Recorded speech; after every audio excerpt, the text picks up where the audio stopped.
తిరుపతి జిల్లా వెంకటగిరిలో ఎన్డీఏ కూటమి అభ్యర్థి కురుగుండ్ల రామకృష్ణ ఎన్నికల ప్రచారానికి ప్రజలు హోరెత్తారు. వైసీపీ నుంచి టీడీపీలోకి భారీ ఎత్తున చేరికలు కొనసాగుతూనే ఉన్నాయి. ఆ పార్టీ మొత్తంగా ఖాళీ అవుతుండటంతో నేతలకి కంటి మీద కునుకు లేకుండా చేస్తుంది. గ్రామాన ప్రజలు స్వచ్ఛందంగా తరలివచ్చి కురుగుండ్లకి అపూర్వ స్వాగతం పలుకుతున్నారు. వెంకటగిరి నియోజకవర్గంలో సాగునీటి కష్టాలకు శాశ్వత పరిష్కారం చూపుతామని అన్నారు.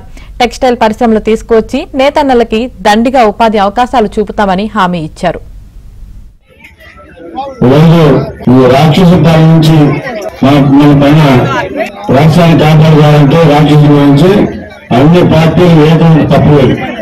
ఈరోజు జనసేన, బీజేపీ, తెలుగుదేశం 3 పార్టీలు ఏకమై ఒక కురువుని ఇంటికి పంపించే దాని కోసం ఈ రోజు శ్రీకారం చుట్టారు. మీరందరూ కూడా అర్థం చేసుకుని ఈరోజు ఏ సంస్థలు ఏ విధంగా పరిపాలన సాగుతా ఉంది అందరికీ అర్థమవుతా ఉంది. ఎక్కడా కూడా ఏ గ్రామాల్లో కూడా ఒక పనిచేసిన పాపాన్ని పడదు. ఒక స్కూల్ అభివృద్ధి కానీ ఇంకా పేదవాళ్ళకి దృష్టిలో పెట్టుకుని అభివృద్ధి